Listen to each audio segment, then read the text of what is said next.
जब तक थी सांस लड़े वो, फिर अपनी लाश बिछा दी।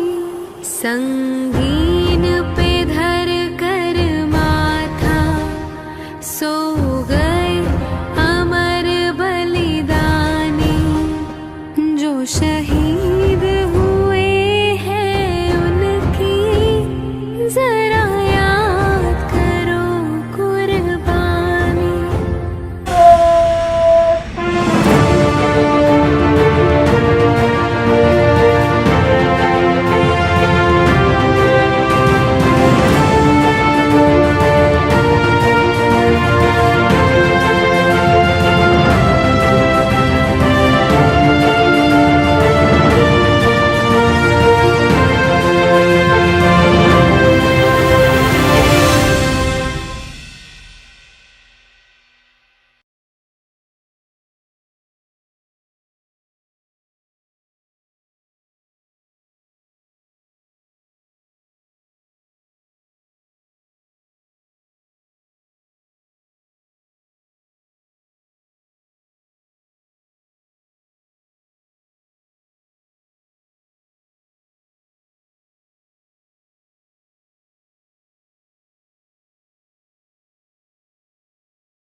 मेरी परेशानियों का एहसास नहीं है। आवाज कड़क हो इसका मतलब ये नहीं है कि दिल मोम का नहीं हो। पर यह जमाना कैसे समझ पाएगा कि फौजी की सुबह के खटर पटर में फौजी अपने फौज की जिंदगी की खनक को ढूंढना चाहता है। एक फौजी के नौकरी के शुरुआती समय लड़खड़ाते घर को संभालने में ही चला जाता है और बाकी रिटायरमेंट के बाद की जिंदगी के उतार चढ़ाव से निपटने के लिए उसे आधा मिलने वाले पेंशन के आधे में ही अपना जीवन सरवाइव करना पड़ता है।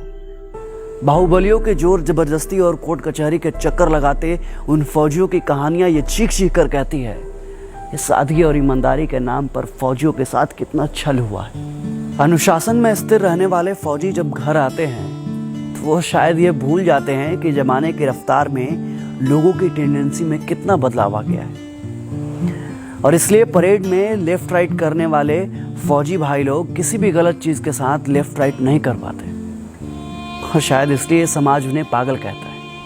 हाँ, फौजी लोग ना पागल होता है और उनके पागलपन का अंदाज आप नहीं लगा सकते क्योंकि वो उनका पागलपन ही है जो कठिन से कठिन परिस्थितियों में भी वो कभी दो तरफा नहीं सोचते।